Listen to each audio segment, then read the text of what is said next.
Hello बच्चों, welcome to the channel R sir chemistry coach.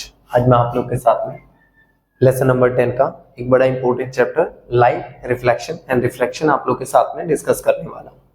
आज जो टॉपिक रहेगा वो सिर्फ रिफ्लेक्शन ऑफ लाइट है। इसको कोशिश करते हैं जल्दी से जल्दी कवर अप करने की। देखिए, स्टार्ट करते हैं सबसे पहले इंट्रोडक्शन से। इंट्रोडक्शन नाउ अगर मैं इंट्रोडक्शन की बात करूं तो इंट्रोडक्शन के अंदर देखिए लाइट का मीनिंग क्या है। First of all, what do you mean by light? Light से मतलब क्या है? देखिए, लाइट से यहाँ पे मतलब है कि कोई ऐसी चीज जो कि सोर्स है एनर्जी का, जो कि सोर्स है किस चीज का? एनर्जी का, जिसकी हेल्प से मैं चीजों को देख पा रहा हूं, जिसकी हेल्प से मैं चीजों को देख पा रहा हूं। To enable us to see, to enable us to see, ताकि हम चीजों को देख सके।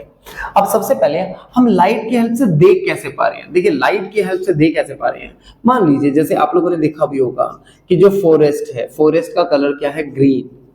फॉरेस्ट का कलर क्या है? ग्रीन।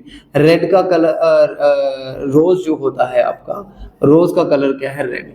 तो ये जितने भी कलर्स आपको दिखाई दे रहे हैं, एक्चुअल में हो क्या रहा है कि मान लीजिए ये आपके पास में कोई भी इस तरह से ट्री है, इस तरह से इस ट्री के ऊपर जैसे लाइट गिरेगी तो ये लाइट को क्या करेगा? एब्जॉर्ब कर लेगा ट्री।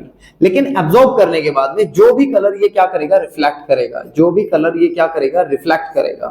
तो जिस कलर की लाइट को रिफ्लेक्ट करेगा वही कलर हम लोग को दिखाई देगा, वही कलर हम लोग को क्या होगा?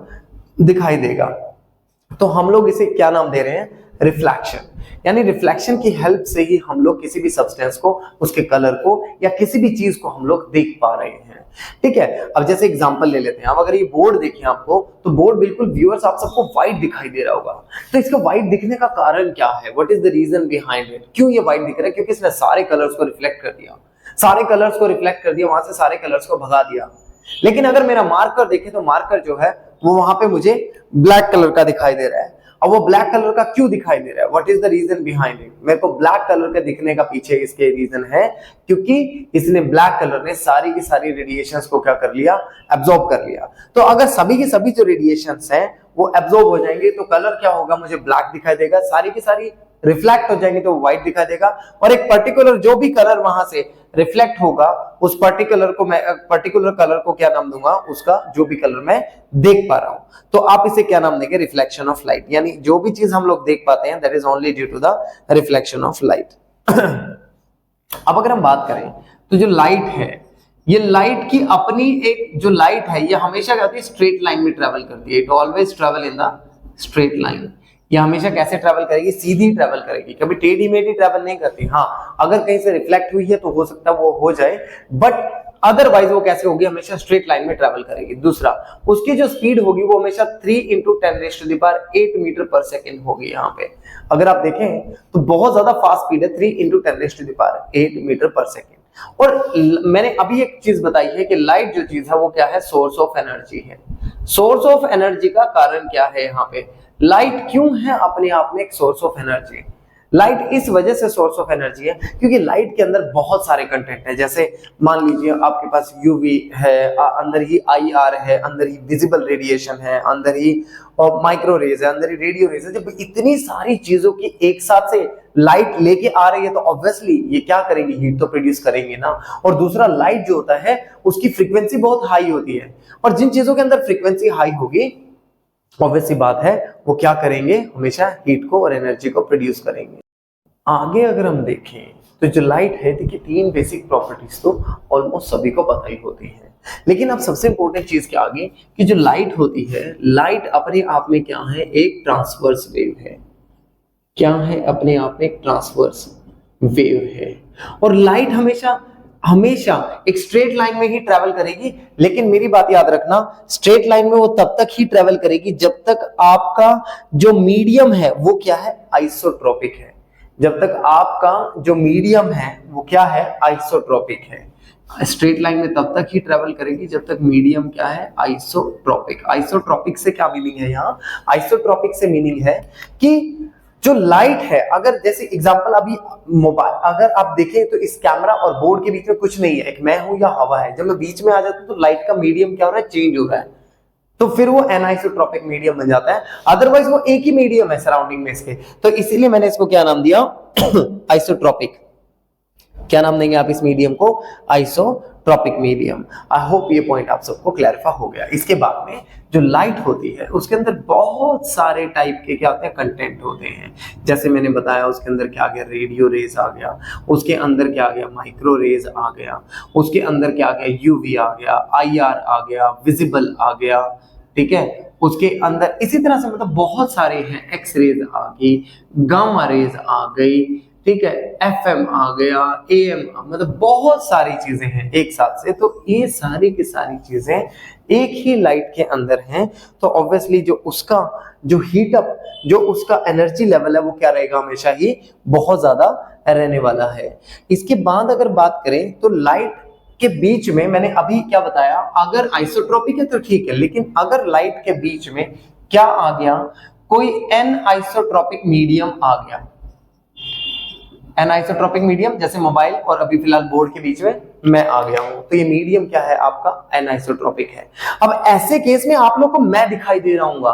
अब मैं क्यों दिखाई दे रहा हूं, क्योंकि सामने जो लाइट है वो मेरे ऊपर गिरने लग रही है, और मेरे ऊपर लाइट जो गिरी है मेरी बॉडी ने उसको एब्जॉर्ब कर लिया, लेकिन जो मेरी स्किन है, जो मेरे शर्ट का कलर है, यहाँ पे वो लाइट क्या होने लग रही है, विजुअलाइज होने लग रही है, लेकिन यहाँ से वो क्या होने लग रही है, रिफ्लेक्ट होने लग रही है। तो उस रिफ्लेक्शन की वजह से क्या हो रही है, वो लाइट हम लोग को, वो सब्सटेंस आप सबको वो विजुअलाइज होने लग रहा है।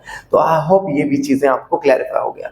और इसी एनाइसोट्रॉपिक मीडियम की वजह से, इसी एनाइसोट्रॉपिक मीडियम की वजह से हम लोग क्या टर्म देख पाते हैं, क्या टर्म देख पाएंगे हम लोग, रिफ्लेक्शन की, जो कि हम लोगों का टॉपिक है, जो कि हम लोगों का क्या है, टॉपिक है, ठीक है। तो अब देखते हैं यहाँ पे रिफ्लेक्शन ऑफ लाइट से। देखिए इसको समझने की कोशिश करते हैं कि लाइट जब सरफेस पे आके गिरी, ऑब्वियसली किसी मेटल सरफेस पे गिरेगी या नॉर्मल सरफेस पे गिरेगी, सॉलिड का जो भी होगा, जैसे लाइट उसके या लिक्विड जो भी सरफेस होगा, एनिमल सरफेस कोई भी हो सकता है, वहां से लाइट क्या करेगी, उससे टकरा के रिफ्लेक्ट होगी। अगर लाइट कहीं पे भी मैं डाल रहा हूं और एक ही एंगल पे लाइट जाने लग रही है, किसी पे भी डालो, कहीं पे भी डालो, लेकिन एंगल लाइट का क्या आ रहा है, एक ही आ रहा है, तो ऐसे सरफेस को आप क्या नाम देते हैं, ऐसे सरफेस को आप नाम देंगे स्मूथ सरफेस, स्मूथ सरफेस और प्लेन सरफेस, और प्लेन सरफेस। लेकिन हमेशा ऐसा सरफेस तो हम लोग को मिलने से रहा। अब ऐसा सरफेस जो होगा, अब एग्जांपल के तौर पे मान लीजिए सरफेस आपका ऐसा उबड़ खाबड़ सा है, रफ है सरफेस, सरफेस क्या है, रफ है, प्लेन नहीं रहा। लाइट आएगी यहां से टकराएगी, इधर चली जाएगी, लाइट आएगी इधर से टकराएगी, मतलब कोई पर्टिकुलर एंगल नहीं है, जैसे ऊपर चल रहा था ऐसा कोई पर्टिकुलर एंगल नहीं बन रहा है। तो ऐसे सरफेस को आप रफ सरफेस या फिर क्या नाम देते हैं आप, diffuse surface, diffuse surface, rough surface या फिर क्या नाम देंगे आप उसे, डिफ्यूज सरफेस। तो एक मेरे पास आ गया स्मूथ टाइप का सरफेस, एक आ गया रफ, मेरे पास रफ टाइप का सरफेस, जिसे हमने क्या नाम दिया, डिफ्यूज सरफेस। तो डिफ्यूज सरफेस से अब चलिए पहले स्मूथ सरफेस की तरफ चलते हैं। देखिए स्मूथ सरफेस पे रिफ्लेक्शन की जो हम लोगों के पास में कंसेप्ट है, देखिए यहाँ पे सबसे इंपॉर्टेंट चीज है, देखो सबसे पहले यहाँ पे हमारे पास क्या आ जाते हैं, लॉज, लॉज ऑफ रिफ्लेक्शन, यानी कुछ लॉज हैं जो हमें रिफ्लेक्शन के ऊपर अप्लाई करने होते हैं। अब उन लॉज में अगर मैं देखूं तो सबसे पहले मेरे पास में जो लॉ आएगा वो लॉ कौन सा आ गया, first law of reflection. First law कौन सा आ गया, फर्स्ट क्या आ गया हमारे पास में, फर्स्ट लॉ ऑफ रिफ्लेक्शन। इसको थोड़ा जानने की कोशिश करते हैं। देखिए अगर ये सरफेस है, इस सरफेस पे ऊपर लाइट गिरी और लाइट यहां से क्या हो गई, रिफ्लेक्ट हो गई, और ये क्या है उसका परपेंडिकुलर। देखिए परपेंडिकुलर जो भी आप सरफेस का बनाते हैं आप उसे नाम क्या देंगे, नॉर्मल। क्या नाम देंगे, नॉर्मल। तो लाइट जो आई वो वहां से क्या करके रिफ्लेक्ट करके निकल गई, तो जो लाइट आई उसे नाम दिया आपने incident ray, what you called it, incident ray. और जो लाइट वहां से निकली है उसे नाम देंगे आप reflected ray, that is called as reflected ray. और अगर आप देखिए तो ये सरफेस है मेरा, और इस सरफेस के ऊपर क्या एक परपेंडिकुलर मैंने ड्रॉ किया जिसको आपने क्या नाम दिया, नॉर्मल। क्या नाम दिया, नॉर्मल। अगर आप देखें तो ये पॉइंट है, जिस पॉइंट के ऊपर लाइट आके गिरी है तो इसको बोलते हैं पॉइंट ऑफ इंसिडेंस। हम लोग इसे क्या नाम दे रहे हैं, पॉइंट ऑफ इंसिडेंस। तो फर्स्ट लॉ ऑफ रिफ्लेक्शन क्या कहता है, फर्स्ट लॉ ऑफ रिफ्लेक्शन अगर मैं देखूं तो फर्स्ट लॉ ऑफ रिफ्लेक्शन कहता है कि at the point of incidence, at the point of incidence, incidence at the point of incidence, incident ray, incident ray, reflected ray, reflected ray and normal all lie in same plane, all lie in same plane। वो सभी के सभी आपके क्या होंगे, एक plane के अंदर ही आएंगे। अब अगर मैं देखूं यहाँ पे सेकंड लॉ की बात करें, अब तो सेकंड लॉ के केस में क्या है, देखिए ये तो क्लैरिफाई हो गया कि भाई एक प्लेन देखा जाए तो अबव द प्लेन आ रहा है, पूरा का पूरा पार्ट जो है अबव द प्लेन आया फर्स्ट लॉ के according. Above the plane, above the plane का मतलब क्या है, जितना भी है इंसिडेंट रे है, रिफ्लेक्टेड रे है, नॉर्मल, सारे के सारे ऊपर ही है, अगर एक ही प्लेन में है, मतलब कहने का ये है। लेकिन अगर हम बात करें सेकंड लॉ की, सेकंड लॉ क्या कहते हैं कि जो एंगल ऑफ इंसिडेंस है, एंगल ऑफ इंसिडेंस अब है क्या, नॉर्मल और इंसिडेंट रे के बीच में जो एंगल आपके पास आने लग रहा है उसे नाम देंगे एंगल ऑफ इंसिडेंस, और जो एंगल नॉर्मल और रिफ्लेक्टेड रे के बीच में आ रहा है उसे आप क्या नाम देंगे, रिफ्लेक्टेड रे। तो जो एंगल ऑफ इंसिडेंस है और जो एंगल ऑफ रिफ्लेक्शन है वो हमेशा क्या रहेगा, सेम। ये आपका कौन सा है, angle of incidence, angle of incidence, और ये आपके पास क्या आ रहा है, angle of reflection, angle of reflection. तो एंगल ऑफ इंसिडेंस और एंगल ऑफ रिफ्लेक्शन जो रहेंगे वो हमेशा सेम रहेंगे according to the second law. Second law क्या बता रहा है, यही चीज है। आई होप ये चीज क्लैरिफाई हो गई आप सबको। सेकंड लॉ के बाद अब हम थोड़ा सा ध्यान देते हैं कि सबसे पहले कि लाइट आ रही है जा रही है, लेकिन यहाँ पे सबसे इंपॉर्टेंट चीज क्या है कि कुछ लाइट के सोर्स भी हो सकते हैं, ठीक है। तो देखिए ध्यान से, सबसे पहले यहाँ पे छोटा सा एक न्यूमेरिकल हम छोटा सा ध्यान दे लेते हैं कि मान लीजिए ये आपका सरफेस है, ये इसका परपेंडिकुलर आ गया नॉर्मल, ये एंगल ऑफ इंसिडेंस आ गया इनके बीच में। अब मान लीजिए आपको ये एंगल दिया गया, मान लीजिए एंगल आपको प्रोवाइड किया गया 50 डिग्रीज का, ठीक है, और आपसे जो पूछा गया है वो सिर्फ ये पूछा गया कि what will be this angle, ये जो एंगल है वो कितने वैल्यू का होगा। तो देखिए बेटा, अब अगर आप यहाँ पे सिंपल अगर हम लोग मैथमेटिक्स भी लगाएं तो परपेंडिकुलर जो होता है हमेशा, परपेंडिकुलर का जो एंगल होता है वो था 90 डिग्रीज का, ठीक है ना, परपेंडिकुलर का जो एंगल होता है वो था 90 डिग्रीज का। अब 50 डिग्रीज इसमें से माइनस कर दो तो बचा कितना आपके पास में, सिर्फ 40 डिग्रीज का।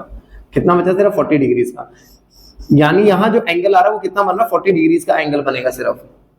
40 डिग्री से अगर मैं आगे देखूं यहाँ पे जाके तो ऑब्वियसली अभी जो फर्स्ट लॉ के सॉरी सेकंड लॉ के अकॉर्डिंग था तो एंगल ऑफ इंसिडेंस किसके इक्वल होगा, एंगल ऑफ रिफ्लेक्शन के इक्वल। तो ये वाला एंगल आप इस मेथड से इजीली कैलकुलेट कर सकते हो। अगर मान लीजिए किसी ने हमें 60 दे दिया तो यहाँ से 60 माइनस कर दो, 60 माइनस किया तो कितना बचा 30, यानी एंगल ऑफ इंसिडेंस कितना है 30। तो ऑब्वियसली जो एंगल ऑफ रिफ्लेक्शन आएगा वो भी कितना होगा 30। तो आप इस मेथड से इन एंगल्स को भी इजीली क्लियर कर सकते हो। इसके बाद में चलते हैं हम, देखिए ऑब्वियसली कहीं ना कहीं से जो एंगल ऑफ जो इंसिडेंट रे आ रही है तो वो रे कहीं ना कहीं से तो निकल के आ ही रही होगी, है ना। अगर हम देखें तो अपने आप तो कहीं से रेडिएशन निकलने से नहीं, कोई ना कोई तो चीज होती है, कभी ना कभी कहीं ना कहीं कोई ना कोई सोर्स तो होता ही है जो एनर्जी को रिलीज कर रहा है, जो एनर्जी को एमिट कर रहा है। तो उसे आप क्या नाम देते हैं, सोर्स ऑफ लाइट। उसे आप क्या नाम देते हैं, सोर्स ऑफ लाइट। तो जो सोर्स ऑफ लाइट है वो आपका क्या है, ऑब्जेक्ट। वो क्या है, ऑब्जेक्ट, यानी जो सोर्स ऑफ लाइट है वो आपका क्या ऑब्जेक्ट है। अब वो ऑब्जेक्ट अपनी लाइट भी एमिट कर सकता है, on light, emit on light, और हो सकता है कि रिफ्लेक्ट करके भी लाए कहीं से light, reflect the others light, हो सकता है दूसरे से लाइट रिफ्लेक्ट करके लाए। जब ये दूसरे से रिफ्लेक्ट करके लाता है तो इसे बोलते हैं हम non luminous object, non luminous object, यानी जिनके पास खुद की लाइट नहीं होती। जैसे एग्जांपल के तौर पे आपके सामने मैं ही हूं, मेरे तो अंदर कोई लाइट नहीं है, कोई बल्ब नहीं लगा हुआ ऑब्वियसली, तभी तो मैं ग्लो नहीं कर पा रहा हूं, है ना। तो अब अगर बल्ब नहीं है तो ऑब्वियसली क्या है, ये नॉन ल्यूमिनस ऑब्जेक्ट है। लेकिन अगर किसी के अंदर से लाइट एमिट हो रही है, जैसे एग्जांपल आ गया मेरे पास में सन, तो ऐसे सब्सटेंस को आप नाम क्या देते हैं, ल्यूमिनस ऑब्जेक्ट, ल्यूमिनस ऑब्जेक्ट। यानी मेरे पास जो ऑब्जेक्ट आ गए वो भी दो तरह के आ गए। इसी तरह से जब मैं इस ऑब्जेक्ट को, मान लीजिए यहां पे मेरे पास कोई मिरर लगा हुआ है और मैं इस ऑब्जेक्ट को यहां पे रख रहा हूं, और ऑब्जेक्ट की लाइट जब मेरे तक आएगी, ऑब्वियसली अब मान लीजिए यहाँ पे कोई आई ड्रॉ कर लेते हैं हम लोग ऐसे, अब जब मेरे तक लाइट आएगी ऑब्वियसली, तो समहाउ मैं उसको कुछ यहाँ पे उसको ऐसे देख पाऊंगा, जो मेरे पास लाइट आएगी समहाउ मैं उसको कुछ यहाँ पे देख पाऊंगा, है ना। तो ये क्या चीज आ गई आपकी इमेज, क्या बन गई इमेज, यानी मैंने ऑब्जेक्ट की एक्चुअल में क्या देखी है, इमेज। तो इमेज की अगर मैं बात करूं तो इमेज क्या चीज है, यानी ऑब्जेक्ट का ही एक तरह का व्यू हम लोग देखने लग रहे हैं, बस देख किस में रहे हैं, मिरर के अंदर देखने लग रहे हैं। देखने कहां पे लग रहे हैं हम लोग, सिर्फ मिरर के अंदर देखने लग रहे हैं। तो अब यहाँ पे पॉइंट क्या आ गया, जो इमेज है हमारे पास में दो टाइप की इमेज आ गई, one is the real image, एक इमेज मेरे पास में क्या आ गई रियल इमेज, और दूसरी मेरे पास में क्या आ गई वर्चुअल इमेज। ठीक है, एक आ गई इमेज हमारे पास में रियल इमेज, और सेकंड क्या आ गई वर्चुअल इमेज। रियल इमेज कौन सी होती है, रियल इमेज जो मेरे को रियलिटी में दिखाई दे, फिलहाल आप मेरे को इस कैमरे के थ्रू देख पा रहे हो, आप मेरे को वर्चुअल क्लास में देख पा रहे हो, वर्चुअल चीज में देख पा रहे हो, इसीलिए क्या है वर्चुअल इमेज। यानी जो इमेज कर्टेन पे बने वो इमेज आपकी क्या है, रियल इमेज, और जितनी भी इमेज स्क्रीन पे बने वो स्क्रीन पे जो इमेज बनने वाली है उन्हें अपने नाम देंगे वर्चुअल इमेज। ठीक है, रियल में कोई रियलिटी एक तरह से दिखाई देता है। अगर मैं मिरर में अपने आप को देखने लग रहा हूं तो मिरर के अंदर मैं अपने आप का एग्जैक्ट व्यू जो देखने लग रहा हूं वो एक्चुअल में क्या है, वर्चुअल है। अरे ऐसे मोटा मोटा एग्जांपल ले लो, किसी को पत्थर फेंक के मारना है, अब पत्थर अगर उसको लग रहा तो रियल है, नहीं लग रहा तो वर्चुअल है। अगर मान लीजिए आपने पत्थर फेंक के मारा तो कर्टेन होगा, कर्टेन फटी तो जाएगा यार ज्यादा से ज्यादा, तो इसका मतलब बंदा वहां पे मुझे रियल में दिखाई दे रहा था एक तरीके से, तो मैं इसे क्या नाम दूंगा, रियल इमेज। तो आप इस तरह से वहां पे एग्जाम्पल कंसिडर कर सकते हो। तो ये बात थी सारी की सारी इमेज की। अब लेकिन मैं इमेज को देख किस में रहा हूं, ऑब्वियसली इमेज में देख कहां पे रहा हूं, ऑब्वियसली मिरर के अंदर, और इमेज किसकी बन रही है, ऑब्जेक्ट की। तो जो मिरर है वो अभी हम लोगों ने जो किया पूरा का पूरा कौन सा है, प्लेन मिरर। तो अब थोड़ा सा देखते हैं इस प्लेन मिरर के यूजेस है क्या। Uses of plane mirror, uses of plane mirror, अगर मैं प्लेन मिरर की बात करूं तो क्या यूज है, सबसे पहले टू सी आवरसेल्फ, सबसे पहले तो हम खुद को देख रहे हैं वहां पे। इसका दूसरा यूज है कहीं ज्वेलरी शॉप में या कहीं पे भी अगर आप देखें शॉप को बड़ा दिखाने के लिए, है ना, वो लोग वॉल को मिरर पे लगा मिरर को वॉल पे लगा देते हैं, है ना, mirror on wall so that, मैं राइटिंग इन द शॉर्ट ताकि चीजें ज्यादा क्लैरिफाई हो, मैं इसको काफी छोटा करके लिख रहा हूं चीजों को। ठीक है, अब देखिए mirror on the wall so that shop, so that जो शॉप है हमारे पास में, सो दैट शॉप लुक्स बिगर, ताकि वो शॉप जो है वो बड़ी दिखाई दे। इसके बाद में प्लेन मिरर को कहां यूज करेंगे, आप ब्लाइंड टर्न्स पे यूज कर लो। ब्लाइंड टर्न्स जैसे कई जगह ऐसी होती है जहां पे हम लोग एक दूसरे को देख नहीं पाते उस ब्लाइंड टर्न के ऊपर, तो वहां पे आप यूटिलाइज कर सकते हो इसको। नेक्स्ट यूज इसका क्या है, आप पेरिस्कोप बनाने में इसको यूज कर सकते हो। पेरिस्कोप, एंगल्स का गेम है सारा का सारा पेरिस्कोप के अंदर। ठीक है, तो इस तरह से ये सारे के सारे यूजेस आ गए हमारे पास में प्लेन मिरर के। आई होप व्यूअर्स आप सबको क्लैरिफाई हो गया। अब ये प्लेन मिरर के बाद अब हम लोग देखने वाले हैं कि अगर रिफ्लेक्शन प्लेन ना होके थोड़ा बहुत कर्व्स के थ्रू होने लग रहा है, अगर जो रिफ्लेक्शन है वो थोड़ा कहां से हो रहा है, थोड़ा बहुत कर्व्स के थ्रू होने लग रहा है, यानी अब हम नेक्स्ट टॉपिक आ गया reflection through curved surfaces, reflection through curved surfaces. देखिए कर्व्ड सरफेसेस के अंदर रिफ्लेक्शन कहां से आएगा, जस्ट अ सेकेंड। अब ऑब्वियसली बात है सरफेस तो कर्व है, अब कर्व है तो ऑब्वियसली वो सीधा तो जाने से रहा। अब अगर वो स्ट्रेट नहीं जाएगा तो ऑब्वियसली बात है लाइट प्रॉपरली प्लेन में नहीं जाएगी वहां पे। तो इसके बेसिस पे अगर मैं देखूं तो मेरे पास दो तरह के मिरर आ गए। ठीक है, जैसे एग्जांपल हम लोग ले लेते हैं, मेरे पास एक स्फीयर है, मैंने स्फीयर को ना काट दिया पीछे, देखिए मैंने कट कर दिया, और कट करके इधर तो मैंने यहां से उसके एक साइड पे रिफ्लेक्टिंग सरफेस बना दिया, और इधर से मैंने दूसरे वाले को एक रिफ्लेक्टिंग सरफेस बना दिया। अगर आप देखें तो ये पूरा रिफ्लेक्टिंग बन गया, यानी एक होलो स्फीयर से मैंने ये चीज काट के बना दी है। जब मैंने ये चीज बनाई, एक साइड पे तो मैंने कवर कर दिया, और कवर भी आप किसकी हेल्प से करते हैं, एजी बिहार की हेल्प से करते हैं। और रिफ्लेक्शन के लिए क्या लगाया जाता है, उसके ऊपर एजी का पीछे पेंट कर देता है, फिर एजी बिहार उसके पीछे लगा दिया जाता है। अब यहां पे इंपॉर्टेंट चीज क्या आ गई, अब मेरे पास दो तरह के ये सरफेसेस आ गए, एक का नाम मैंने बना दिया कनकेव और दूसरे का नाम मैंने बना दिया कन्वेक्स। ठीक है, इसको आप आराम से देख सकते हो, घर में कोई भी स्पून ले लो, स्पून को रोटेट करके देखो, एक कनकेव दिखाई देगा, एक पार्ट आपका कन्वेक्स दिखाई देगा। घर के ऊपर जो छत पे डिस्क लगी हुई है, अगर आप देखें तो कनकेव डिस्क है, सिग्नल्स आते हैं एक एम्पलीफायर के ऊपर, यहाँ के सारे कैच हो जाते हैं। तो ये सारे के सारे आपके क्या आ गया, कनकेव मिरर, और ये क्या आ गया आपका दूसरा कन्वेक्स मिरर। आई होप आप सबको कर्व सरफेसेस वाला पार्ट क्लैरिफाई हो गया यहाँ पे, ठीक हो। अब हम लोग यहाँ से क्या करने वाले हैं कि ये जो कन्वेक्स और कनकेव मिरर हमारे पास बने हैं, इनके सेंटर से कोई भी एक मिरर उठा के हम लोग एग्जांपल से स्टार्ट करते हैं। देखिए कुछ एक टर्मिनोलॉजी है, इंपॉर्टेंट टर्म्स हैं, उन इंपॉर्टेंट टर्म्स को हम लोग देखते हैं। इंपॉर्टेंट टर्म्स, तो इन इंपॉर्टेंट टर्म्स को हम देखते हैं। सबसे पहले जहां ये जो लाइन सीधी निकल गई है, that is called as principal focus. क्या नाम देंगे आपसे, प्रिंसिपल फोकस। जहां पे भी उसने कट आउट किया है, जैसे ये पॉइंट आ गया, इस पॉइंट को आप नाम देंगे पोल। क्या पॉइंट आ गया, पोल। अब अगर आप देखें तो यार ये कभी तो क्या था, एक स्फीयर था, और इस स्फीयर का अपना एक सेंटर भी था, है ना।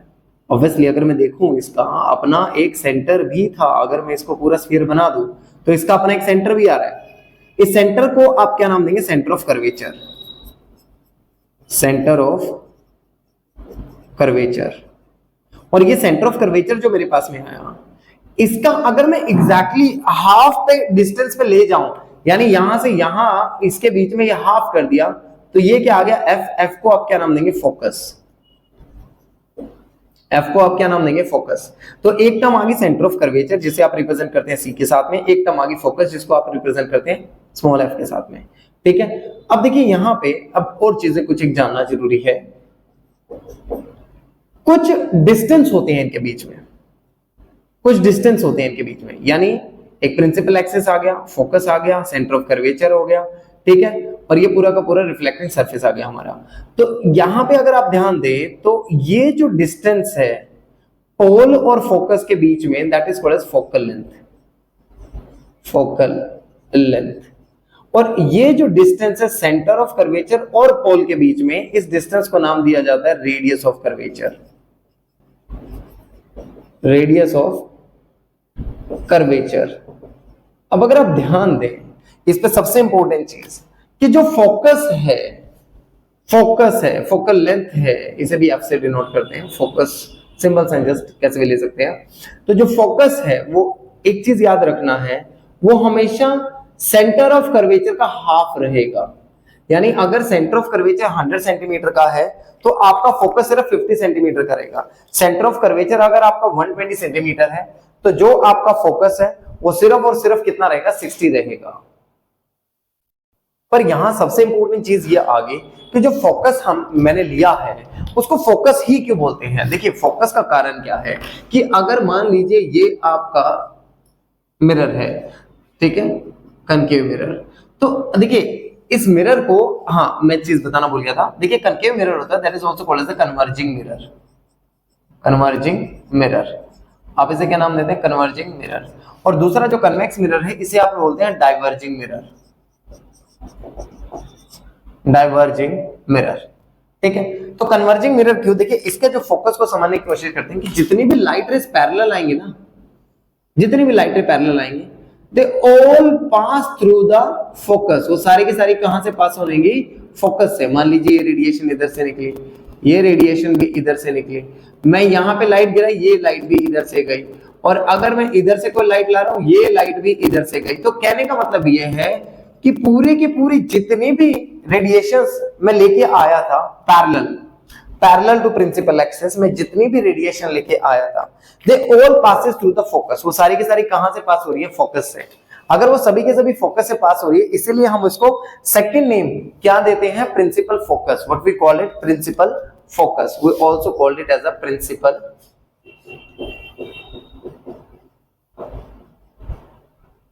Principal focus. आई होप ये भी पॉइंट आप सबको क्लैरिफाई हो गया व्यूअर्स।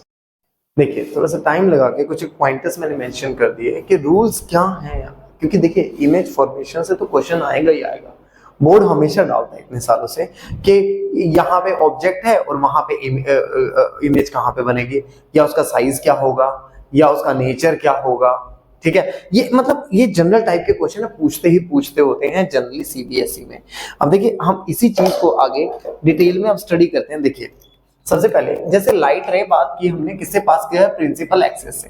तो जैसे आपने प्रिंसिपल एक्सिस से लाइट रे को पास किया, देखिए मेरे पास दो तरह के मेरे पास में मिरर है, एक है ये टाइप का और एक आ गया दूसरे टाइप का। जब मैंने लाइट रे को पैरेलल लेके आ रहा हूं, क्योंकि ऑब्वियसली ये मेरा प्रिंसिपल एक्सिस है, ये मेरे पास में क्या है, मेरा प्रिंसिपल एक्सिस है, और दूसरा क्या आ रहा है सेंटर में मेरे पास में फोकस। सेंटर में क्या आ रहा है यहाँ पे फोकस, और कॉर्नर पे यहाँ पे क्या आ गया मेरे पास में सेंटर ऑफ कर्वेचर। तो लाइट रे ऑब्वियसली कहां से पास करेगी, फोकस से। देखिए ये तो सिंपल था, वहां से निकल गया। लेकिन बात करें, ये तो आ गया कौन सा आपका कनकेव मिरर। लेकिन अगर बात करें कन्वेक्स मिरर की, कन्वेक्स मिरर की, तो कन्वेक्स मिरर में क्या है कि अगर ये आपका प्रिंसिपल एक्सिस है, प्रिंसिपल एक्सिस के ऊपर, अब देखिए ये तो ऑपोजिट साइड पे चला गया बिल्कुल ही, क्योंकि इसका तो फोकस ही ऑब्वियसली यहाँ पे बनेगा, सेंटर ऑफ कर्वेचर भी इसका यहाँ पे है, और लाइट रे क्या आ रही है पैरेलल, तो पैरेलल आ रही है, तो लाइट रे ऑब्वियसली कहां पे जाने की कोशिश करेगी, फोकस से, यानी यही, लेकिन वो तो यहां से रिफ्लेक्ट कर गई है ना। अगर आप देखें तो वही सेम चीज है कि लाइट रे अगर पैरेलल आ रही है obviously it always pass through the focus, लेकिन पॉइंट ये कि उधर क्रॉस करके नहीं जा सकती, नहीं तो वो केस रिफ्रैक्शन का हो जाएगा, इसको रिफ्लेक्ट करना पड़ेगा, लेकिन वो जाएगी उसी डायरेक्शन में जहां पे आपका क्या है फोकस है। ठीक है, अगर मैं बात करूं सेंटर ऑफ कर्वेचर की, लाइट रे कहां पे जा रही है, सेंटर ऑफ कर्वेचर पे, किसमें, कनकेव मिरर के अंदर। तो अगर वो सेंटर ऑफ कर्वेचर की तरफ लाइट रे जाने लग रही है, मान लीजिए ये फोकस आ गया, this is your centre of curvature इधर, तो देखिए लाइट रे जब सेंटर ऑफ कर्वेचर पे जाएगी तो जिस एंगल पे आई है गई है उसी एंगल पे वापस भी चली जाएगी। तो सेंटर ऑफ कर्वेचर के ऊपर कुछ भी खास नहीं होगा, जहां से आई लाइट वहीं की वहीं चली जाएगी वापस। लेकिन अगर मैं इसी चीज को यहां पे देखूं, अब ऑब्वियसली ये मेरा फोकस है, ठीक है, कन्वेक्स मिरर के अंदर, तो मेरे पास में ये मेरे पास क्या आ गया, सेंटर ऑफ कर्वेचर। लाइट रे ऑब्वियसली मैं किसके ऊपर डालने लग रहा हूं, अगर आप देखें तो लाइट रे आप फॉल करवा रहे हो सेंटर ऑफ कर्वेचर के ऊपर। तो देखिए सेंटर ऑफ कर्वेचर पे ऐसा डायग्राम इधर आएगी इधर चली जाएगी, यानी रिफ्लेक्ट करेगी वहीं के वहीं, लेकिन डायरेक्शन जो रहेगी वो सेंटर ऑफ कर्वेचर से ही रहेगी। अगर हम बात करते हैं फोकस की, और सॉरी हाँ फोकस की, तो देखिए कनकेव मिरर के केस में जब लाइट रे आप पास कर रहे हैं फोकस से, तो लाइट रे जैसे फोकस से पास करेंगे तो फोकस, मान लीजिए ये फोकस है और ये आपका सेंटर ऑफ कर्वेचर है, तो फोकस से लाइट रे पास करके सीधा क्या होगी, रिफ्लेक्शन के बाद में पैरेलल हो जाएगी, है ना। यानी लाइट रे अगर फोकस पे आई तो पैरेलल चली जाएगी, और पैरेलल आई तो फोकस पे चली जाएगी, यानी ऐसा लग रहा है दोनों केसेस एक दूसरे के इनवर्स केस बन रहे हैं। दोनों ही जो केसेस हैं वो एक दूसरे के क्या बनने लग रहे हैं, इनवर्स केस बन रहे हैं। अगर मैं यहीं पे इसी चीज को कन्वेक्स मिरर के केस में देखूं, तो ऑब्वियसली ये मेरा फोकस है और ये मेरा क्या आ रहा है यहाँ पे, सेंटर ऑफ कर्वेचर। तो लाइट रे आप ऑब्वियसली कहाँ लेके, लाइट रे है जो, उसको आप कहाँ लेके आ रहे हो, फोकस की तरफ। तो लाइट रे यहाँ से क्या होगी, पैरेलल चली जाएगी, लाइट रे क्या करेगी, पैरेलल चली जाएगी। देखिए बात वही है, आप पैरेलल लेके आए तो फोकस की डायरेक्शन से चली गई, आप फोकस की तरफ लाए तो पैरेलल की डायरेक्शन में चली गई। लेकिन अगर यही चीज पोल पे आ रही है, लाइट रे सीधी कहां पे आके फॉल करने की कोशिश कर रही है, पोल के ऊपर।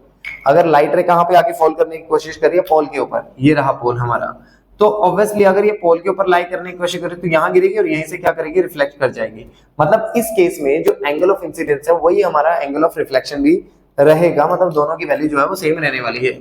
अगर मैं बात करूं यहाँ पे, तो यहाँ पे लाइट रे गिरी तो ऑब्वियसली यहीं से रिफ्लेक्शन आ गई, किसके केस में, कन्वेक्स मिरर के केस में। आई होप आप सबको भी रूल्स इमेज फॉर्मेशन के क्लैरिफाई हो गए हैं। अब देखिए बात करते हैं इन रूल्स को हम यूज करके कि इमेज फॉर्मेशन किस तरह से बनेगी यहाँ पे। तो इमेज फॉर्मेशन देखिए, इमेज फॉर्मेशन भी दोनों लेंसेज की, सॉरी दोनों मिरर्स की साथ साथ ही करेंगे, क्योंकि इससे आप लोग को समझना बहुत आसान हो जाएगा। ठीक है, लर्न करने की जरूरत ही नहीं पड़ेगी, क्योंकि इसी एक सिंगल चीज से आपको क्लैरिफाई हो जाएगा। अलग अलग आपको मिरर्स करने की नीड पड़ेगी ही नहीं, ठीक है, क्योंकि कंपैरिजन में चीजें ज्यादा बेटरली लर्न हो पाती हैं। देखो अब हम बात करते हैं कि भाई ऑब्जेक्ट कहाँ पे है, तो किस तरह से उनकी इमेज बनने लग रही है। देखो सबसे पहले हम केस उठाएंगे when object is present at infinity. When object is present at infinity. जब ऑब्जेक्ट कहां पे प्रेजेंट है? इंफिनिटी पे। This is your case number 1, case number 1। ठीक है, फर्स्ट हमारे पास क्या आ गया? हमारा concave lens, sorry concave mirror, और सेकंड क्या आ गया हमारे पास में? Convex mirror. ठीक है, ऑब्वियसली इसका अगर मैं देखूं तो समहाउ कुछ ऐसे ड्रॉ कर लेते हैं, फोकस आ गया और ये हमारे पास आ गया सेंटर ऑफ कर्वेचर। अगर आप इनको स्केल से ड्रॉ करें तो बहुत ही बढ़िया डायग्राम्स बनते होते हैं और एग्जैक्ट वही वैल्यू आती है जो हम लोग न्यूमेरिकल्स को सॉल्व करते हुए निकालते हैं। ये आ गया मेरे पास में सेंटर ऑफ कर्वेचर। देखिए, रे डायग्राम जब भी आपको आ रहे हैं तो एक सिंपल सी बात याद रखना कि जब भी रे डायग्राम की ना एक ट्रिक याद रखना। देखिए, मैं इस ट्रिक से बनाऊंगा। अगर ऑब्जेक्ट आपका कहां है? इंफिनिटी पे, तो ऑब्वियसली इंफिनिटी से तो पैरेलल रेज ही आएगी। इंफिनिटी से जो आने वाली है वो क्या आएगी? Parallel raise. अब पैरेलल आएगी तो ऑब्वियसली कहां से कट करना? आपने फोकस से। चलिए, मैंने काट दिया इसको फोकस से। ठीक है, उसके बाद में देखिए, अगर मैं और कहीं से भी लाइट रे को लेके आ रहा हूं तो ऑब्वियसली लाइट रे कहीं से कहां से निकलेगी? ऑब्वियसली इधर से निकलेगी। यानी दोनों कंडीशंस में वो कहां कर रही है? फॉल फोकस के ऊपर ही, है ना।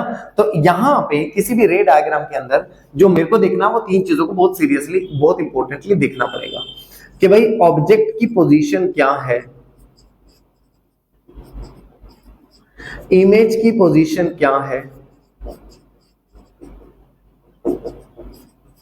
नेचर क्या है इमेज का, और साइज क्या है इमेज का। देखिए, साइज को तो आप ऐसे याद रखो, इमेज जब ऑब्जेक्ट से दूर है तो साइज आपने लिखना है एनलार्ज।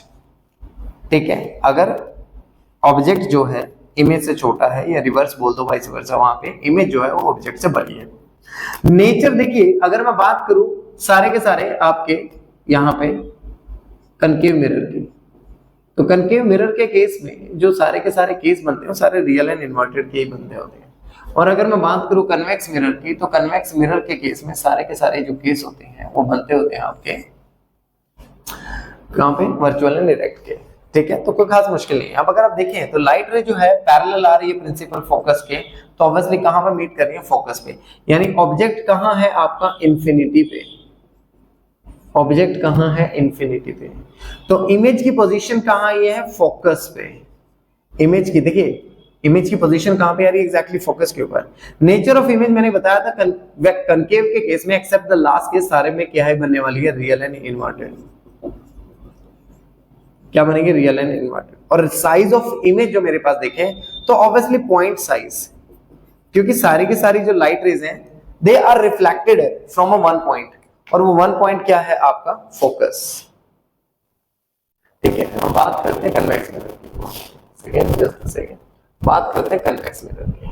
अब लाइट रेज कहां पे आ रही है? ऑब्वियसली अगर इंफिनिटी से आएंगी तो अब आप खुद देखिए, इंफिनिटी से जो हम लोग अभी रूल करा है कि लाइट रेज को कहां मीट करना है? फोकस पे। लेकिन पॉइंट क्या है? मीट करें कैसे? ये तो डाइवर्जिंग लेंस है, ये तो फैला देगा इसको यहां से। अगर जो लाइट रेज आएंगे वो उनको फैला देगा, तो इमेज जो होगी वो हम लोग नहीं बना पाएंगे जब ऑब्जेक्ट कहां पे आपका? इंफिनिटी के ऊपर है। हाँ, इसी वजह से इसका एक ऑल्टरनेटिव केस जो है वो हम लोग को बोल दिया जाता है कि भाई object is present anywhere between pole and infinity. मान लीजिए ऑब्जेक्ट यहां है, ठीक है, ये फोकस आ गया, ये सेंटर ऑफ कर्वेचर आ गया। देखिए, ट्रिक पे ध्यान दीजिए सिर्फ, और कुछ नहीं करना। आपको सिर्फ इतना सा करना है कि हेड से आपको स्ट्रेट लाइन लेके जानी है और आपको किस चीज को कट करना है? फोकस को। बस फर्स्ट पॉइंट, ये हमेशा हर चीज में यही ट्रिक लगानी है आपको। हेड से स्ट्रेट लाइन लेके जानी है और उससे इसको कट करना है आपको सीधा फोकस को। उसके बाद आपने स्केल के साथ में एक और लाइन लगानी है, और उस लाइन में आपने क्या करना है कि जो ऑब्जेक्ट का हेड है, जो ऑब्जेक्ट का हेड है उसको सेंटर ऑफ कर्वेचर के साथ मीट कराना विद स्केल। अब अगर मैं देखूं तो मेरा जो ऑब्जेक्ट है समहाउ कुछ यहां जा रहा है, तो मैं सेंटर ऑफ कर्वेचर भी इधर ही ले लेता हूं। ठीक है, कुछ ऐसा जा रहा है। तो अब आपने क्या देखना है कि देखिए, जो ऑब्जेक्ट है, जो हेड से एक लाइन जो फोकस को काट रही थी, और हेड से जो दूसरी लाइन, मैं इसको रेड से ड्रॉ कर देता हूं, हेड से जो दूसरी लाइन किसको कट कर रही है? आपकी सेंटर ऑफ कर्वेचर को। सेंटर ऑफ कर्वेचर को जो लाइन कट कर रही है, वो जहां पे भी दोनों मीट करके वही आपकी क्या बनेगी? इमेज। वही क्या बनेगी? इमेज। अब अगर मैं बात करूं तो ऑब्जेक्ट की पोजीशन कहां है, ऑब्जेक्ट पोजीशन कहां है, ऑब्जेक्ट पोजीशन, ऑब्जेक्ट पोजीशन है anywhere between pole and infinity, कहीं पे भी होगी पोल और इंफिनिटी के बीच में। इमेज पोजीशन की अगर मैं बात करूं, इमेज पोजीशन की अगर मैं बात करूं तो कहां बनी है, between pole and focus, between pole and focus, किसके बीच में बनी है, पोल और फोकस के बीच में बनी है। वहीं पे अगर मैं तीसरी चीज की बात करूं, नेचर की बात करूं, तो नेचर जो मेरे पास में आने लग रहा है, मैंने अभी बताया था कि अगर कन्वेक्स मिरर है तो सारे के सारे नेचर क्या रहने वाले हैं, virtual and erect, virtual and erect रहने वाले हैं। और अगर साइज की बात करें तो ऑब्जेक्ट ज्यादा बड़ा है और इमेज छोटा है, तो इसके लिए वर्ड यूज करेंगे आप डिमिनिश्ड। क्या वर्ड यूज होगा, डिमिनिश्ड। आई होप ये सब आप सबको क्लैरिफाई हो गया व्यूअर्स। तो अब नेक्स्ट केस पे मूव करते हैं। कन्वेक्स मिरर का ये भी पॉइंट मेरा ख्याल क्लियर है कि फोकस पे बनेगी, लेकिन इतना ज्यादा क्लैरिफाई नहीं होगा। और अगर बात करें तो कहां बनी है, behind the mirror, behind the mirror. और इमेज ऑब्वियसली उसमें भी पॉइंट साइज है तो इसमें भी पॉइंट साइज ही आएगा, कोई खास फर्क नहीं है। उसमें रियल एंड इन्वर्टेड है, इसमें क्या आएगा, वर्चुअल एंड इरेक्ट। मैं अभी बता के हटाऊं, वर्चुअल एंड इरेक्ट, ठीक है। तो इस तरह से चीजें आप लोगों ने ध्यान रखनी है दोनों केसेस, ठीक है। तो कन्वेक्स मिरर तो हमारा इतना ही है, इससे ज्यादा केसेस आपके सिलेबस में वो पूछेगा नहीं आपसे किसी भी। तो नेक्स्ट केस की तरफ हम लोग मूव करते हैं, जो कि है कनकेव मिरर का। कि ये तो समझ आ गया कि ऑब्जेक्ट है भाई इंफिनिटी पे, तो इतना सब कुछ हो गया। लेकिन अगर आपका ऑब्जेक्ट ही फोकस पे हो, अगर ऑब्जेक्ट इंफिनिटी पे था तो इमेज कहां बनी है, फोकस पे। देखिए इसको लर्न करने का भी बड़ी आसान सा तरीका है, एक सिंपल तरीका है। आप ये देख लो ऑब्जेक्ट कहां है, आप ये देख लो इमेज कहां है, बस इतना सा देख लो। ऑब्जेक्ट अगर इंफिनिटी पे था तो इमेज कहां बनी है, फोकस पे। बाकी सारी चीजों को कंपाइल बाद में करेंगे। इमेज कहां बनी है, फोकस पे, ठीक है। लेकिन अब अगर ऑब्जेक्ट ही आपका फोकस पे है, अब हम ऑब्जेक्ट को ही उठा लेते हैं। When object is present at focus, on focus. अब ऑब्जेक्ट है फोकस के ऊपर। जब ऑब्जेक्ट फोकस के ऊपर है तो अब हम लोगों ने क्या करना है, उसी तरीके से देखना है, ठीक है, जो मैंने अभी ट्रिक बताई थी। अब यहां पे ये क्या आ गया आपके पास में, फोकस, और ये क्या आ गया आपके पास में, सेंटर ऑफ कर्वेचर। तो एग्जैक्टली उल्टा करना है अब हम लोगों ने, ऑपोजिट इसका करना है हम लोगों ने। अगर ऑपोजिट करेंगे तो ऑब्वियसली बात है, देखिए ऑपोजिट किस तरह से होगा। एक सेकंड पहले तो मैं लाइन थोड़ा सीधा कर लूं, नहीं तो फिर रे डायग्राम ही टेढ़ा जाएगा, ठीक है। देखिए ये हमारा फोकस आ गया and this is your centre of curvature. अब तो सेंटर ऑफ कर्वेचर, अब ऑब्जेक्ट कहां पे है, फोकस पे। तो क्या करेंगे, ऑब्वियसली मैंने बताया था फोकस से लाइट रेज कैसे जाएंगी, ऑब्वियसली कुछ इसी तरह से जाएंगी।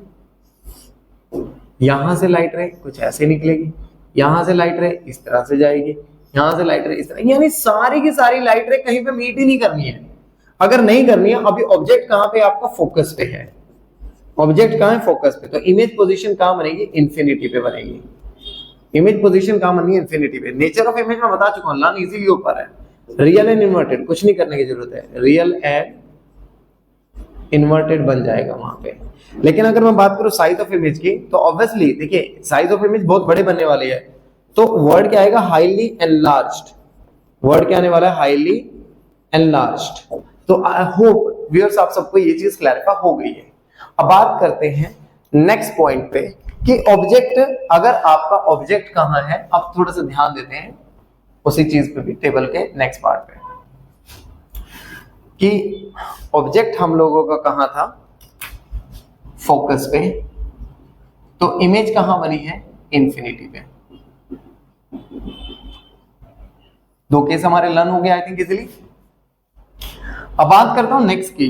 नेक्स्ट केस में देखिए, अब ऑब्जेक्ट को हम पहुंचा देते हैं ऑन सी, एग्जैक्टली सी पे पहुंचा दिया हमने ऑब्जेक्ट को। ये फोकस आ गया, ये सेंटर ऑफ कर्वेचर आ गया। अब अगर सी के ऊपर ऑब्जेक्ट है तो ऑब्वियसली जो मैंने ट्रिक बताई थी क्या थी, हेड से स्ट्रेट लाइन किसको कट करना है, फोकस को। हेड से स्ट्रेट लाइन किसको कट करना है, फोकस को। अब नेक्स्ट चीज क्या बताई थी मैंने, हेड से straight line centre of curvature को कट करना है, जो कि अगर मैं देखूं तो हेड से स्ट्रेट लाइन यहीं के यहीं कट आउट हो जा रही है अगर मैं देखूं तो। लेकिन बुक्स के अंदर इस चीज को फेवर नहीं करते, तो वो लोग क्या करते हैं कि हेड से स्ट्रेट लाइन फोकस को कट कर रही है तो नेक्स्ट हेड से स्ट्रेट लाइन आपको फोकस को कट करके लेके जानी है। अगर वो जहां पे भी मीट करेंगे वहीं पे आपकी इमेज बन जाएगी, तो हमारी तो इमेज पहले से वहीं पे बनी हुई है, ठीक है ना। तो ये हमारा प्रिंसिपल एक्सिस आ गया, ये हमारा पोल आ गया, फोकस आ गया, सेंटर ऑफ कर्वेचर यानी ऑब्जेक्ट की पोजीशन क्या है, ऑन सी, यानी सेंटर ऑफ कर्वेचर है इस बार, on C centre of curvature. तो इमेज पोजीशन मेरी क्या बन रही है, वो भी ऑन सी बन रही है। नेचर ऑफ इमेज क्या बनने लग रहा है, रियल एंड इन्वर्टेड, हम लोग कर चुके हैं, सारी की सारी इमेजेस रियल एंड इन्वर्टेड ही रहने वाली है। उसके बाद में अगर मैं साइज ऑफ इमेज की बात करूं तो साइज ऑफ इमेज क्या रहने वाला है, सेम रहेगा, जैसा ऑब्जेक्ट का साइज है same as that of object, जैसा साइज ऑब्जेक्ट का है वैसा ही साइज क्या रहने वाला है, इमेज का भी रहने वाला है। यानी अगर मैं बात करूं थर्ड केस की, ऑब्जेक्ट कहां है, ऑन सी, ऑब्जेक्ट कहां है, ऑन सी, तो इमेज भी कहां बनी है, ऑन सी, इमेज भी कहां पे बन रही है आपकी, on C. I hope viewers ये चीज क्लैरिफाई हो गई आपको। अब बात करते हैं नेक्स्ट वाले केस की। नेक्स्ट वाले केस में मेरे पास में आ गया नेक्स्ट जो वो है, ऑब्जेक्ट प्रेजेंट है between focus and centre of curvature. Object कहां पे प्रेजेंट है इस बार, focus and centre of curvature. तो अगर ये मिरर आ गया मेरा कन्वेक्स मिरर, ये मेरे पास में पोल आ गया, ये मेरे पास में फोकस आ गया और ये आ गया उसका सेंटर ऑफ कर्वेचर। अब ऑब्जेक्ट कहीं यहाँ कहीं बीच में प्रेजेंट है। देखिए तो मैंने पहले भी आपको बताया था कि ये आपका प्रिंसिपल एक्सिस आ गया, ठीक है। मैंने पहले भी बताया था क्या ट्रिक है कि हेड से आपको स्ट्रेट लाइन लेके जानी है और वो हेड से स्ट्रेट लाइन जो गई है वो फिर कट करेगी फोकस को, क्योंकि जो पैरेलल रे आती है वो फोकस को ही क्रॉस करती है। उसके बाद नेक्स्ट रूल मैंने क्या बताया था कि भाई आपको हेड से स्ट्रेट लाइन लेके जानी है जो किसको कट करेगी, या तो सेंटर ऑफ कर्वेचर से कर लो, नहीं तो मैंने बताया था कुछ बुक्स के अंदर फोकस को कट कर रखा है, ऐसे फोकस से लाइन लेके गई और जहां पे भी मीट कर गई, देखिए जहां पे भी मीट कर गई वहीं पे इमेज बन जाएगा, ठीक है, जहां पे मीट कर गई वहीं इमेज बन जाएगा। यानी ऑब्जेक्ट कहां पे है आपका, ऑब्जेक्ट है बिटवीन एफ एंड सी, तो इमेज कहां बना है, बियॉन्ड सी, इमेज कहां पे बना है, बियॉन्ड सी, है ना। ऑब्जेक्ट कहां है, बिटवीन एफ एंड सी, तो इमेज पोजीशन क्या रही है, beyond C, beyond C. Nature of image क्या आ रहा है फिर से, रियल एंड इन्वर्टेड, क्या रहा है, रियल एंड इन्वर्टेड। और जो साइज ऑफ इमेज बन रहा है ऑब्वियसली साइज, देखिए मैंने पहले बताया था कि जो इमेज है वो फिलहाल दूर है ऑब्जेक्ट से, और जब ऐसा होगा तो उसके लिए वर्ड आपने यूज करना है एनलार्ज। क्या वर्ड यूज करना है, एनलार्ज, यानी जब इमेज बड़ी है ऑब्जेक्ट से तो उसके लिए वर्ड यूज करेंगे आप एनलार्ज। क्या वर्ड यूज होगा, एनलार्ज। अब बात करते हैं नेक्स्ट पॉइंट की। नेक्स्ट पॉइंट में आ गया मेरे पास में, जब ऑब्जेक्ट कहां पे प्रेजेंट है आपका, जब ऑब्जेक्ट प्रेजेंट है आपका, इसका opposite case beyond C.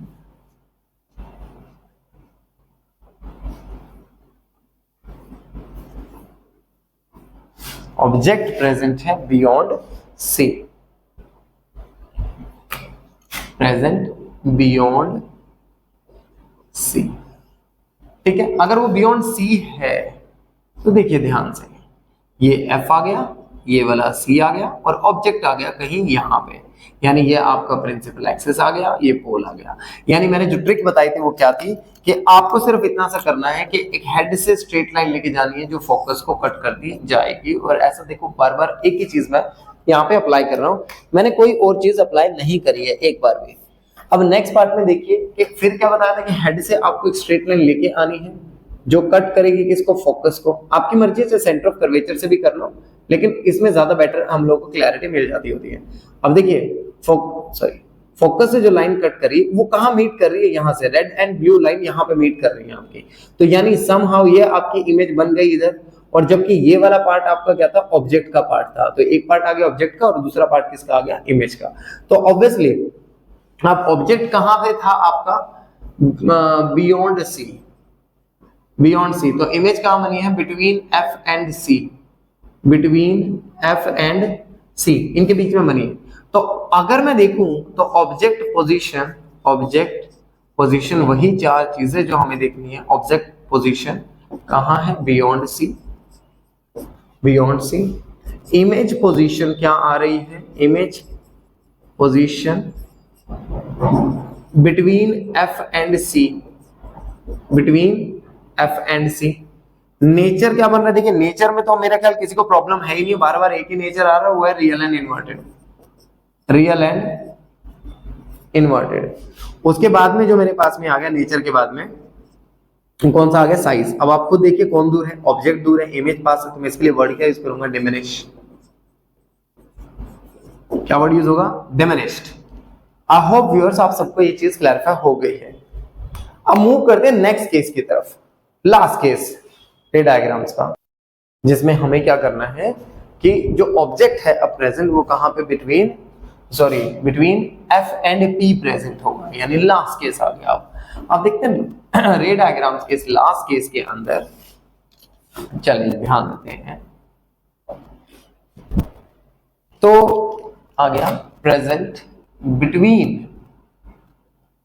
Pole and focus, pole और फोकस के बीच में है ऑब्जेक्ट। अब अगर वो बीच में, तो देखिए ये मेरे पास ऐसे कुछ है। अब ये आपका फोकस आ गया, ये आपका सेंटर ऑफ कर्वेचर आ गया किधर, अगर आप देखें तो। और ऑब्जेक्ट कहाँ है, समाव कहीं यहाँ पे है। तो मैं वही चीज करूंगा, अभी भी मैं यहाँ पे वही ट्रिक लगाने वाला हूँ, ठीक है। ये रिफ्लेक्टिंग सरफेस और ये आ गया प्रिंसिपल एक्सिस और ये आ गया मेरा पोल। तो लाइट क्या करेगी, हेड से स्ट्रेट लाइन लेके जानी है और किसको कट करना आपने, सेंटर ऑफ कर्वेचर को, सॉरी फोकस को, ठीक है। आपने ये कट कर दिया, ठीक है, फोकस को। इसके बाद मैंने क्या बताया था, हेड से स्ट्रेट लाइन और कहां पे लेके जानी है आपको, सेंटर ऑफ कर्वेचर की तरफ, ठीक है। तो जब आप सेंटर ऑफ कर्वेचर की तरफ इस लाइन को लेके जाओगे तो देखिए समहाउ कुछ आप ऐसे ही लेके जाओगे, यानी यहां पे मीट कर गई है दोनों लाइन। तो यहां पे आपकी इमेज बन गई है, यहां पे इमेज बन गई। अगर ऑब्जेक्ट कहां है, यहां पे। तो यानी कहने की बात यह है, अब नेक्स्ट केस कौन सा आ गया, between pole and focus, between P and F। तो इमेज कहां बन रही है, बिहाइंड मिरर। इमेज कहां बन रही है, बिहाइंड मिरर, मिरर के पीछे बन रही है। लेकिन खास बात देखिए, जब भी मिरर के पीछे बनेगी तो फिलहाल ऑब्जेक्ट पोजीशन देख लेते हैं। ऑब्जेक्ट पोजीशन बोलिए, ऑब्जेक्ट पोजीशन है हमारी बिटवीन P एंड F।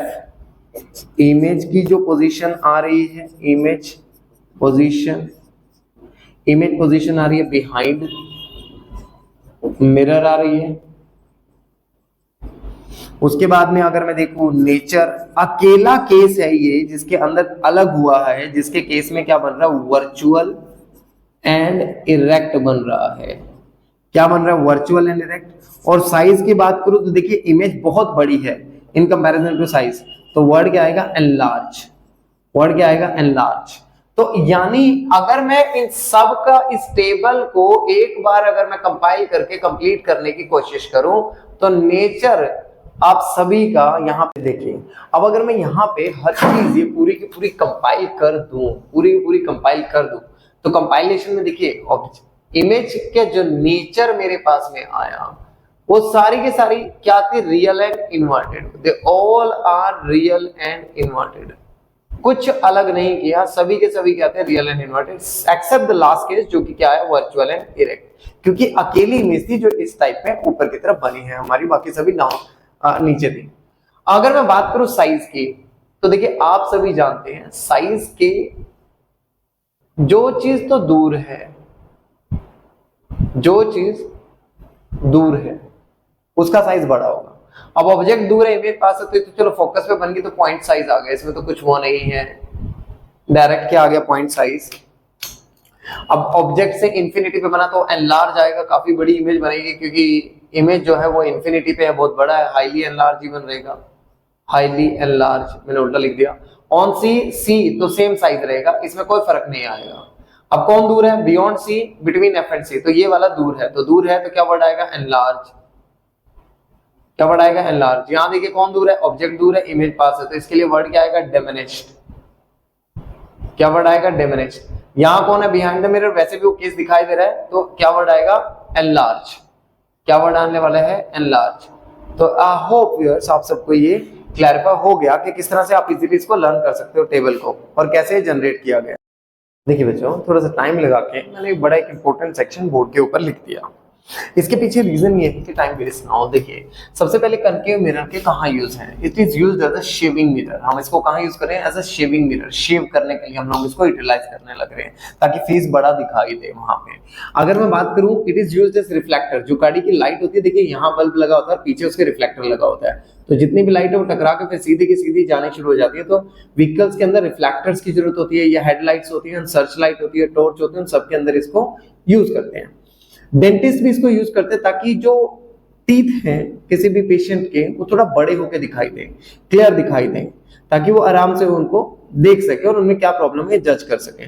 फिर डॉक्टर्स हेड मिरर, इसके अंदर भी आप कौन को किसको यूज करते हैं, कनकेव मिरर को। याद रखिए इसमें से इन चारों के ऊपर ही पेपर में कोई ना कोई क्वेश्चन बना ही हुआ है।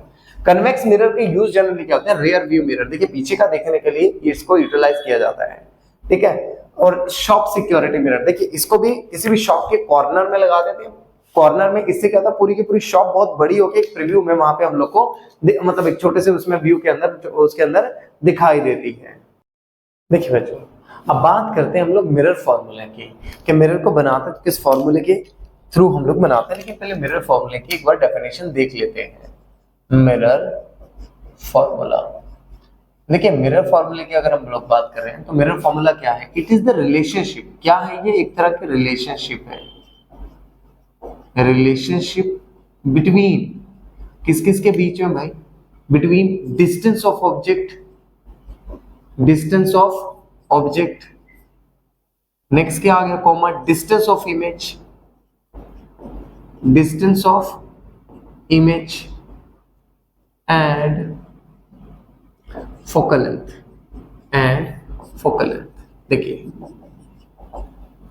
जनरली यहां पे जो डिस्टेंस ऑफ ऑब्जेक्ट है, डिस्टेंस ऑफ ऑब्जेक्ट को आप डिनोट करते हैं, डिस्टेंस ऑफ ऑब्जेक्ट जो है इसको डिनोट किया जाता है स्मॉल यू के साथ में, ठीक है। जो डिस्टेंस ऑफ इमेज है, डिस्टेंस ऑफ इमेज को हम लोग डिनोट करते हैं स्मॉल वी के साथ में। इसके बाद में जो फोकल लेंथ है, फोकल लेंथ को हम लोग डिनोट करते हैं स्मॉल एफ के साथ में, ये तो आप जानते हैं। अब देखिए बेटा, यहाँ सबसे सिंपल सी बात क्या है, जब भी मिरर फॉर्मूला को यूज कर रहे हैं तो 1/v प्लस में 1/u is equal to 1/f। देखिए इसमें कुछ खास मुश्किल नहीं है, सीधा सिंप्लीफाइड मिरर फॉर्मूला है, कुछ भी नहीं किया। लेकिन खास बात पे अगर आप लोग ध्यान देंगे तो यहाँ पे जो साइन है वो पॉजिटिव है, लेकिन लेंस के केस में साइन नेगेटिव हो जाता है। लेकिन अब यही चीज जब भी न्यूमेरिकल के अंदर एक और चीज होती है, मैग्निफिकेशन। एक और टॉपिक पे क्वेश्चन पूछा जाता है, व्हाट इज मैग्निफिकेशन। तो मैग्निफिकेशन कहते हैं ना, मैग्नीफाइंग पावर क्या है लेंस की, तो वो हम कैसे निकालते हैं, -v/u से, यानी डिस्टेंस ऑफ इमेज अपॉन में डिस्टेंस ऑफ ऑब्जेक्ट से आप मैग्निफिकेशन को कैलकुलेट कर सकते हो। वहीं पे मैग्निफिकेशन का एक और फॉर्मूला है, वहीं पे मैग्निफिकेशन का एक और फॉर्मूला है, और वो फॉर्मूला क्या है, height of image upon height of object. तो by this formula I can easily calculate it, आप आराम से कैलकुलेट कर सकते हैं। लेकिन अब सबसे बड़ी समस्या क्या है स्टूडेंट्स के लिए, साइन कन्वेंशन, साइन कन्वेंशंस। देखिए साइन कन्वेंशन कोई ज्यादा मुश्किल टॉपिक नहीं है, इट्स एन इजियर वन। देखिए अगर आपको साइन कन्वेंशन नहीं याद रहती, वैसे तो जनरली तो रूल ये कहा जाता है कि जो भी आपका मिरर है, मिरर के सारी इस साइड वाली चीजें क्या है पॉजिटिव, इस साइड वाली चीजें क्या है नेगेटिव। अब यू अगर इधर है तो ऑब्वियसली नेगेटिव साइन के साथ आएगा हमेशा, क्योंकि ऑब्जेक्ट इधर ही मिलेगा, ठीक है ना। अगर इमेज भी इधर बन रही है तो नेगेटिव आएगी, लेकिन अगर इमेज इधर बनी है तो पॉजिटिव आएगी, ठीक है ना। अगर एफ इधर है तो नेगेटिव रहेगा, अगर एफ इस साइड है तो क्या रहेगा, पॉजिटिव। इस तरह से आप कर सकते हो बहुत इजीली। लेकिन फिर भी ना अगर याद रहे तो याद रखना, कन्वेक्स के केस में या कनकेव का केस हो, दोनों ही केस में u की वैल्यू तो नेगेटिव ही रहने वाली है। लेकिन अगर मैं बात करूं v की वैल्यू, तो v की वैल्यू कनकेव के केस में क्या रहेगी, नेगेटिव। v की वैल्यू क्या रहेगी, नेगेटिव, लेकिन कन्वेक्स के केस में क्या आ जाएगा, पॉजिटिव आंसर। और f की वैल्यू भी क्या रहेगी, पॉजिटिव, और यहाँ पे भी f की वैल्यू भी क्या रहेगी, नेगेटिव। लेकिन देखिए जरूरी नहीं है कि हमेशा केस अप्लाई हो, लास्ट केस में कनकेव के केस में ऑपोजिट होती है चीजें, इसके केस में भी चेंज हो सकती है अगर हम लोग लास्ट वाला पोल एंड फोकस वाला केस इस तरह से करें, तो ये चीज ध्यान रखनी है। अदरवाइज तो मैक्सिमम न्यूमेरिकल आप इसी कन्वेंशनल टेक्निक को लगा के सोल्व कर सकते हो कि कनकेव के केस में सब कुछ नेगेटिव रहेगा, लेकिन मैं बार बार बोल रहा हूं except the last case, last case में ऐसा नहीं हो पाएगा। ठीक है, तो अब मिरर के अब एक दो न्यूमेरिकल भी देख लेते हैं हम लोग किस तरह से सॉल्व करने हैं, ताकि हम लोग का कंसेप्ट भी क्लैरिफाई पूरी तरह से हो जाए। आई होप व्यूअर्स आप सबको साइन कन्वेंशन क्लैरिफाई हो गया है। अब देखिए, अब अगर मैं बात करूं तो ऑब्जेक्ट की हाइट मुझे दी गई है, height 5 centimetre, height of object 5 है centimetre, is placed at a distance of, यानी u की वैल्यू दे रहा है -10 सेंटीमीटर। देखिए u तो हमेशा रहेगा नेगेटिव, लेकिन खास बात क्या, इसने मुझे कन्वेक्स मिरर दिया है। अब कन्वेक्स मिरर तो मेरे माइंड में एकदम से स्ट्राइक करना चाहिए, हाँ यार v की वैल्यू पॉजिटिव आएगी, f की वैल्यू भी पॉजिटिव आएगी, मैग्निफिकेशन की वैल्यू भी क्या रहेगी, पॉजिटिव रहेगी, यानी ठीक है, ये तो मेरे से दिमाग में एकदम से स्ट्राइक करनी चाहिए चीजें। अब देखिए u की वैल्यू मेरे पास में क्या आने लग रही है, -10 सेंटीमीटर आने लग रही है। मुझे कैलकुलेट करना क्या है, nature, position and size of image. तो देखिए ऐसे केस में अब आप क्या फॉर्मूला अप्लाई करने वाले हैं। अगर आप देखें तो यहाँ पे दो चीजें मैंने प्रोवाइड कर दी हैं, और एक क्या प्रोवाइड किया, radius of curvature. Radius of curvature को का अगर मैं हाफ कर दूं, तो रेडियस ऑफ कर्वेचर अपॉन में 2, अगर मैं रेडियस ऑफ कर्वेचर अपॉन में 2 करूं, तो मेरे पास में क्या आएगी, फोकल लेंथ। क्या आ जाएगी मेरे पास, फोकल लेंथ। अब वो 30 है, तो अपॉन 2 मेरे पास फोकल लेंथ आ गई, कितना आ गया आंसर, 15, लेकिन प्लस 15 सेंटीमीटर। अब फॉर्मूले में इसको अप्लाई करते हो, 1 में v plus 1 u is equal to 1 में f। अब 1 में v की वैल्यू मेरे को कैलकुलेट करनी है, और u की जो मेरे पास में वैल्यू आने लग रही है 1 में क्या रहा, -10 सेंटीमीटर, -10 सेंटीमीटर, और 1 में f जो कि मेरे पास क्या रहा है 15 सेंटीमीटर। तो 1 में v इज इक्वल, मैं उठा के उधर ले जाता हूँ, 1 में 15 प्लस में 1 में 10, एलसीएम ले लेते हैं, 30 एलसीएम आ जाएगा। 2 प्लस में मेरे पास में क्या आ गया, यहाँ से 2 आ गया, यहाँ से 3 आ गया, टोटल मेरे पास क्या आ गया 5 में 30। लेकिन खास बात क्या है, पॉजिटिव साइन है, तो जो अगर मैं v की वैल्यू देखूं, तो v की वैल्यू क्या आएगी मेरे पास में, +6 सेंटीमीटर। जैसे मैंने इनवर्स किया 1/v और इसको 1/v इज इक्वल टू 5/30 को v इज इक्वल टू 30/5 हो जाएगा, तो आंसर 6 आ जाएगा। अब एक चीज तो आ गई, नेचर पता लग जाएगा कैसे, मैग्निफिकेशन से। मैग्निफिकेशन कैसे निकालते हैं, -v/u। ठीक है, अब ये माइनस, और v की वैल्यू क्या आ रही है 6, u की वैल्यू क्या आ रही है आपके पास में, u की वैल्यू आई थी 10 centimetre with negative sign, minus minus cancel, 0.6 centimetre मेरे पास मैग्निफिकेशन, लेकिन साइन फिर से पॉजिटिव आया। तो ऑब्वियस सी बात है, पॉजिटिव साइन का मतलब क्या, मेरी जो इमेज है वो क्या आएगी, वर्चुअल एंड इरेक्ट। क्या रहेगी, वर्चुअल एंड इरेक्ट, यानी मैग्निफिकेशन आ गई मेरे पास में माइनस में v/u। ठीक है, अब नेक्स्ट क्या आ गया, size of image. Size of image आप कैसे लगाएंगे, मैग्निफिकेशन का एक और फॉर्मूला था, हाइट ऑफ इमेज अपॉन में हाइट ऑफ ऑब्जेक्ट। मैग्निफिकेशन आया 0.6, ये हाइट ऑफ इमेज आपको कैलकुलेट करने को बोला गया, और हाइट ऑफ ऑब्जेक्ट आपको 5 सेंटीमीटर प्रोवाइड किया है।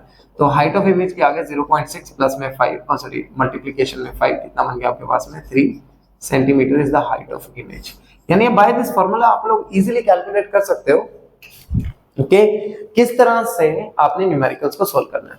लेकिन अगर मान लीजिए मैं कन्वेक्स मिरर की जगह पे यहीं पे न्यूमेरिकल में थोड़ा सा चेंज कर देता हूँ, और चेंज करके मैंने कनकेव की जगह पे क्या कर दिया, कन्वेक्स कर दिया। अगर कन्वेक्स मिरर हो गया तो सब कुछ क्वेश्चन भी फिर तो चेंज हो गया हमारा। अगर हम लोग देखें तो इसी क्वेश्चन को अब दोबारा से एक बार देखेंगे हम लोग, ठीक है। लेकिन अब कौन सा केस रहेगा हम लोग के पास में, कन्वेक्स मिरर का केस रहेगा।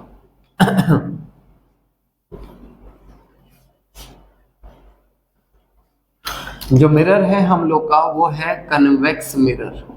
मिरर कौन सा है, कन्वेक्स मिरर। अब अगर मैं इसको सॉल्व करने जाऊंगा, बाकी सारी चीज तो ठीक है, ये height of object 5 centimetre, u -10 है, f की वैल्यू -15 हो जाएगी। माइनस इसलिए क्योंकि इस बार मिरर क्या है आपका कन्वेक्स, और अभी मैंने बताया था कन्वेक्स के केस में u भी नेगेटिव, वी भी नेगेटिव और एफ भी क्या रहेगा negative, except the last case. मैं बार बार एक ही चीज दोहरा रहा हूँ कि एक्सेप्ट द लास्ट केस। तो यहाँ पे जो मेरे पास में बनेगी 1 में v प्लस में 1 में u इज इक्वल टू 1 में f। तो 1 में v प्लस में 1 में u की वैल्यू मेरे पास में आ रही है -10 सेंटीमीटर और ये कितना आ रहा है मेरे पास में माइनस में 1/15 सेंटीमीटर। सो 1 में v is equal to minus में 1/15 प्लस में 1/10, एलसीएम हम लोगों ने लिया 30। तो यहाँ पे मेरे पास में आ गया -2 और इधर क्या आ गया प्लस में 3। तो मेरे पास में क्या बन गया यहाँ पे आंसर। अब देखिए ध्यान से, यानी कि अब अगर हम लोग देखें तो हमारी जो v की वैल्यू आ रही है वो v की वैल्यू किस में आने लग रही है, अगर आप देखें तो +30, यानी वो वाला केस है लास्ट केस। कैसे पता लगा मुझे लास्ट केस है? मुझे इस तरह से पता लगा क्योंकि देखिए मेरे पास जो इसने ऑब्जेक्ट बताया, मैंने जो क्वेश्चन के अंदर प्रोवाइड किया वो मेरा ऑब्जेक्ट है 10 सेंटीमीटर पे, जबकि मेरा फोकस कितने पे है 15 सेंटीमीटर पे। तो ऑब्वियसली पोल एंड फोकस के बीच में क्या रहा है 15 सेंटीमीटर का डिस्टेंस है पोल एंड फोकस के बीच में, लेकिन मेरा ऑब्जेक्ट यहीं पे है 10 सेंटीमीटर पे, यानी ये वो वाला केस है लास्ट वाला। ठीक है, इसलिए मैं बार बार बोल रहा हूं कि न्यूमेरिकल ध्यान से करना इस चीज में। ठीक है, बात कर लेते हैं मैग्निफिकेशन की। मैग्निफिकेशन का फॉर्मूला क्या है? माइनस में v में u, यानी माइनस में v की वैल्यू आ रही है मेरे पास में +30 और u की वैल्यू आ रही है मेरे पास में 10। तो मेरे पास आंसर आ गया मैग्निफिकेशन का -3। ऑब्वियसली यहाँ पे माइनस माइनस कैंसिल हो गया, तो आंसर क्या आ रहा है प्लस में। यानी मेरे पास कौन सी इमेज बन रही है लास्ट केस में? वर्चुअल एंड इरेक्ट इमेज बनती है। आई होप ये चीज आप सबको क्लैरिफाई हो गई है। अगर मैं हाइट की बात करूं तो हाइट ऑफ इमेज अपॉन में हाइट ऑफ ऑब्जेक्ट, और मैग्निफिकेशन क्या रही है 3।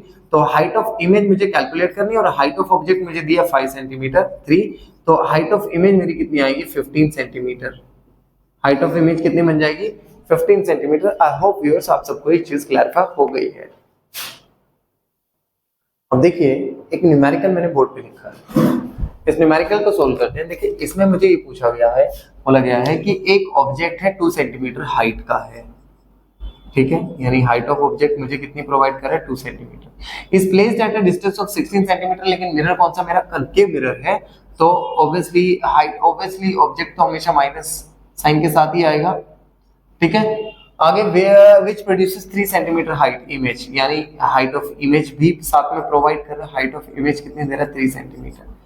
तो आगे क्या बोला what is the focal length. देखिए फोकल लेंथ ऐसे नहीं निकलेगा इतना आसानी से, हम लोग को फोकल लेंथ के लिए काफी जोर लगाना पड़ेगा। देखिए किस तरह से, देखिए यहाँ पे मैग्निफिकेशन का एक फॉर्मूला क्या था हाइट ऑफ इमेज अपॉन में हाइट ऑफ ऑब्जेक्ट, और वहीं पे मैग्निफिकेशन का एक और फॉर्मूला था माइनस में v अपॉन में u।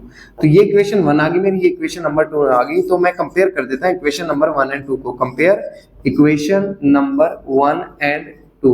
आप इक्वेशन नंबर 1 एंड 2 को कंपेयर कर दीजिए। जैसे आप कंपेयर करोगे आपके पास एक फॉर्मूला निकल के आ जाएगा हाइट ऑफ इमेज अपॉन में height of object is equal to minus में v अपॉन में u। ये फॉर्मूला आपके पास डायरेक्ट निकल के आ रहा है। जब ये फॉर्मूला आपके पास में आ गया तो हाइट ऑफ इमेज जो प्रोवाइड करी गई थी वो 3 सेंटीमीटर थी, हाइट ऑफ ऑब्जेक्ट थी वो 2 सेंटीमीटर थी। v की वैल्यू आपको कैलकुलेट करनी है और u की वैल्यू है जो माइनस में क्या आ रहा है माइनस में u की वैल्यू माइनस में 16 सेंटीमीटर आने लग रहा है। तो कैंसिल आउट हो गया मेरे पास में। जब मैंने डिवाइड किया तो मेरे पास में कितना आ गया 1.5। तो v क्या आ गया 1.5 इंटू में क्या आ गया मेरे पास में 16, यानी जो v की वैल्यू आने लग रही है मेरे पास में +24 सेंटीमीटर के आसपास मेरे पास v की वैल्यू आने। अगर मैं देखूं तो यहाँ एक छोटी सी एरर हो गया। एरर ये है कि इसने मुझे जो बोला है क्वेश्चन के अंदर कि जो अगर आप देखें तो मेरे पास में कनकेव मिरर है और कनकेव मिरर की जो हाइट रहती है वो बेशक नीचे की तरफ रहेगी। तो साइन जो यहाँ पे जाएगा वो माइनस साइन जाएगा हाइट ऑफ इमेज का। तो हाइट ऑफ इमेज ऑब्वियसली मैं माइनस साइन के साथ रखने वाला हूँ। माइनस साइन रहेगा तो यहाँ पे माइनस माइनस मेरे पास में 24 सेंटीमीटर तो आएगा लेकिन नेगेटिव साइन के साथ में आएगा। तो v की वैल्यू आ गई। अब अगर f निकालना तो 1 अपॉन में v प्लस में 1 अपॉन में u is equal to 1 upon में f। अब 1 अपॉन में माइनस में क्या आ जाएगा 24 अपॉन में 1 अपॉन में माइनस में क्या आ जाएगा मेरे पास में कितना गिवन है 16 centimetre is equal to 1 upon में f। तो यहाँ से माइनस को कॉमन निकाल लेते हैं तो 1 अपॉन में 24 प्लस में 1 अपॉन में 16 इज इक्वल टू 1 अपॉन में f। कुछ इस तरह से मेरे पास में बन जाएगा। तो जो मेरे पास में बन गया मैं इसका एलसीएम ले लेता हूँ 24। तो 24 अगर 24 तो नहीं आएगा एग्जैक्टली 48 आएगा एलसीएम मेरे पास में। तो जब मैंने 48 इसका एलसीएम लिया तो मेरे पास में कितना माइनस है तो मैंने कॉमन निकाल लिया, ये आ गया 2 और ये आ गया मेरे पास में 3 इज इक्वल टू मेरे पास क्या आ गया 1 अपॉन में f। क्या आ गया मेरे पास में 1 में f। जब मैं इस चीज को पूरा कैलकुलेट करता हूं तो मेरे पास क्या आ गया -5/48 इज इक्वल टू 1/f। तो f का आंसर मेरे पास में आ गया 48/5 विद नेगेटिव साइन, जिसको मैं डिवाइड करूं तो 9.6 सेंटीमीटर मेरे पास में फोकल लेंथ आ रही है इस वाले पार्ट के। Next find the position of image. अब पोजीशन ऑफ इमेज तो हमें पता लगे -24 सेंटीमीटर। आई होप आप सबको ये वीडियो क्लैरिफाई कर रहा होगा रिफ्लेक्शन ऑफ लाइट पूरा। अगर समझ आ गया तो प्लीज इसको लाइक शेयर एंड सब्सक्राइब जरूर करें। Thank you students.